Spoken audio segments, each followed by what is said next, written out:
형제 여러분 안녕하세요. 오늘은 4월 10일 화요일 구원의 은혜, 인도하신 은혜라는 제목으로 출애굽기 13장 11절부터 22절까지를 묵상합니다. 11절 여호와께서 너와 네 조상에게 맹세하신 대로 너를 가나안 사람의 땅에서 인도하시고 그 땅을 내게 주시거든 너는 태에서 처음 난 모든 것과 내게 있는 가축의 태에서 처음 난 것을 다 구별하여 여호와께 돌리라. 수컷은 여호와의 것이니라.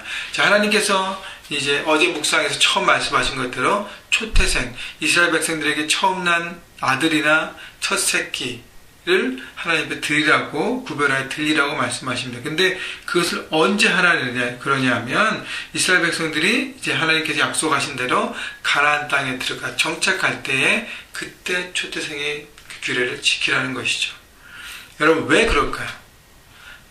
사람이요, 참 간사합니다. 왜냐하면 필요할 때는 하나님의 간구하다가 이제 모든 것이 채워지면 이제 필요를 못 느끼기 시작하면서 하나님과 떨어집니다. 이스라엘 백성들이 가나안에 정착하면서 이제 마음이 놓이게 되고 그 다음에 하나님을 떠날 수 있는 충분한 요지가 있다는 것을 하나님은 아셨다는 거예요. 그래서 이 출애굽에 구원받은 애굽에서의 그 하나님의 구원의 경험을 평생 동안 잊지 않고 살아가기 위해서 하나님이 이런 삶의 시스템을 주신 것입니다.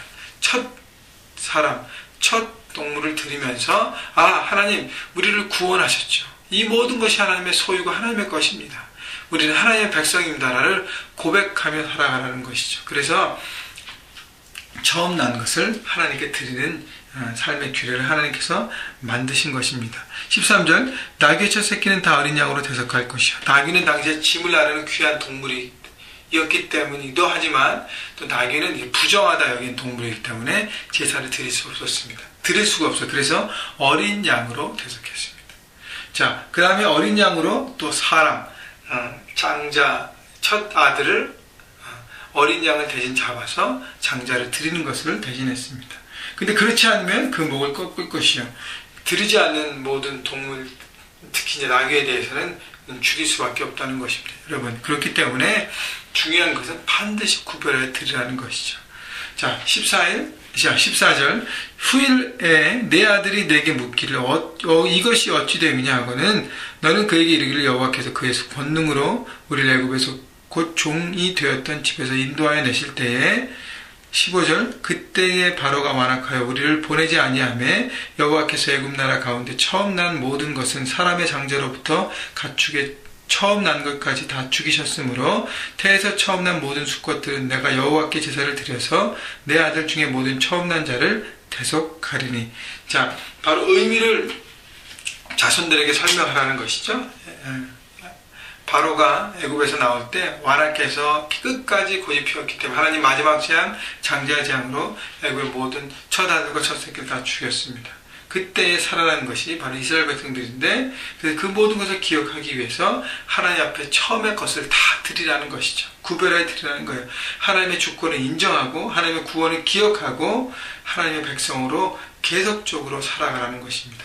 여러분, 지속적으로 구별하는 것이에요. 여러분, 그렇기 때문에 우리가 하나님 앞에 드리는 삶을 드릴 때에 우리의 모든 것, 그래서 하나님께 우리에게 주신 것이 어저께도 말씀드렸지만 첫 월급, 또 비즈니스에서 첫 수입, 또 첫 번째 드려진 모든 것들을 하나님께 감사하는 것이죠. 또 우리 자식을 낳을 때도 감사하는 드는 것이고, 또 그 외에 우리 11조라는 하나님의 귀한 제도를 주셨잖아요. 그래서 우리의 10분의 1을 하나님 앞에 구별해 드리는 것입니다. 그것이 한 번 했다고 끝이는 시간이 아니라 계속적으로 지속적으로 드림으로 우리가 하나님의 자녀임을, 하나님의 백성임을, 우리의 모든 것이 하나님의 소유됨을, 하나님의 주권을 계속적으로 인정하라는 것입니다. 16절 이것이 내 손의 기호와 내 미간의 표가 되리니 이는 여호와께서 그의 큰 권능으로 우리를 애굽에서 인도하여 내셨음이라 할지니라. 그래서 이것들을 자손들에게 가르쳐서 계속적으로 지키게 하라는 것입니다. 자, 이것이 이제 어제 말씀에 대한 구체적인 적용이었고요. 자, 17절부터는 다른 내용으로 들어갑니다.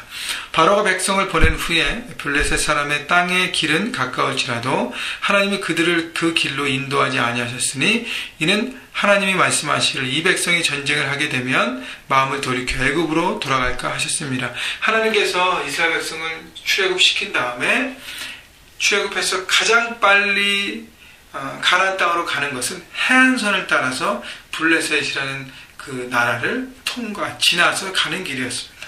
근데 그것이 가장 쇼컷이었는데 하나님 그 길로 인도하지 않으시는 이유는 뭐냐 하면 이스라엘 백성들이 나와서 아무런 전쟁을 한 적도 없는데 블레셋 그 해안선을 지나갈 때 블레셋이 공격하면 그들이 초토화되고 결국 두려워서 우리는 다시 애굽으로 들어가는 게 더 낫지 않겠습니까? 라는 한심한 소리를 할까봐 하나님께서 미리 짐작하시고 그 길이 아니라 다른 길로 인도하셨다는 것입니다.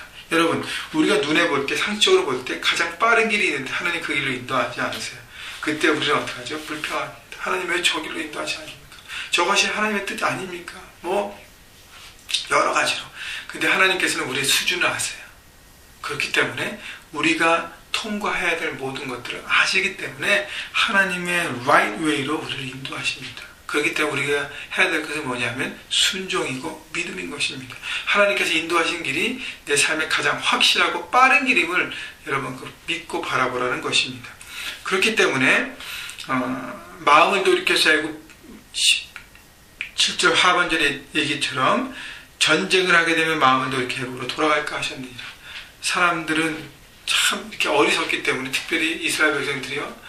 전쟁을 하게 되면 과거 애굽의 삶이 얼마나 힘들고 참 힘들었지 않습니까? 근데 또 그 과거, 자꾸 과거. 여러분 그래서 이게 예수를 믿고 하나님을 의지하는 백성으로 살아가기 시작하면서 어려운 난관을 맞을 때 자꾸 과거로 돌아가려는 생각들을 갖고 있습니다. 여러분 그것은 악한 영이 주는 생각이에요. 그것을 통과할 때 하나님께서 인도하신 그 가난이 있다는 것을 믿음으로 바라봐야 하는 것입니다. 18절 그러므로 하나님의 홍해의 광야의 길로 돌려 백성을 인도하심에 이스라엘 자손의 애굽 땅에서 대열을 지어 나올 때 그래서 하나님은 홍해와 광야의 길로 이스라엘 백성을 인도하셨습니다. 하나님의 뜻, 훈련이 필요하고 하나님께서 아직도 준비되지 않은 이스라엘 백성들을 강하게 세우기 위해서 하나님께서 훈련의 장으로 이스라엘 백성을 인도하신 것이죠.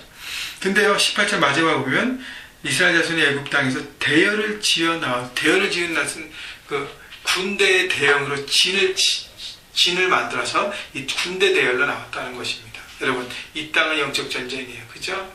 그렇기 때문에 이스라엘 백성들이 애굽에서 아무런 전쟁 없이 살았던 나약한 백성이었기 때문에 하나님은 전쟁을 통해서 그들을 훈련시키시고 악한 영의 전쟁과 승리하게 함으로 가나안 땅에 정착해서 하나님의 백성으로 견고하게 살아가게 한 훈련을 하나님께서 하십니다. 하나님께서 우리에게 이 땅을 매일매일 살아가면서 영적 전쟁을 주실 때가 있습니다. 우리는 늘 준비하고 깨어있어서 하나님 훈련을 통과할 때 견고한 하나님의 백성으로 서가게 되는 것입니다.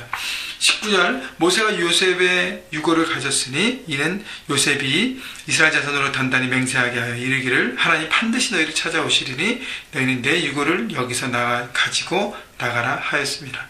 여러분 요셉의 믿음을 보십시오. 자손들에게 자기 재산 이런 게 중요한 게 아니라 신앙을 물려주었습니다. 반드시 하나님이 찾아오셔서 너희를 인도하시고 약속의 땅으로 인도하실 때 내 유고를 가지고 나가라. 물론 애굽이 당시에 미라라는 형식의 무덤을 했기 때문에 그것을 잘 갖고 나올 수 있었습니다. 그죠? 그랬기 때문에 요셉은요 하나님께서 오신다는 그 믿음을 자손들에게 심었습니다. 그래서 자손들이 계속 바라보면서 힘들 때 기도하지 않았습니까? 여러분 신앙을 물려주는 부모, 신앙을 물려주는 영적인 부모가 되십시오. 그것이 바로 최고의 유산인 것입니다. 마지막으로 21절 여호와께서 그들 앞에 가시며 낮에는 구름 기둥으로 그들을 길을 인도하시고 밤에는 불 기둥을 그들에게 비추사 낮이나 밤이나 진행하게 하시니 낮에는 구름 기둥 밤에는 불 기둥이 백성 앞에서 떠나지 아니하시리라. 여러분 하나님께서 이스라엘 백성을 출애굽시켰습니다. 하나님은 우리를 구원하십니다. 그 다음에 구원하시고 내버려 두는 것이 아니라 하나님의 광야와 홍해의 길을 인도하셨습니다. 우리의 삶을 인도하신다는 것, 우리를 인도하시는 하나님. 마지막은요, 떠나지 않으시는 우리를 지키시는 하나님. 하나님 우리를 지키신다는 것이에요.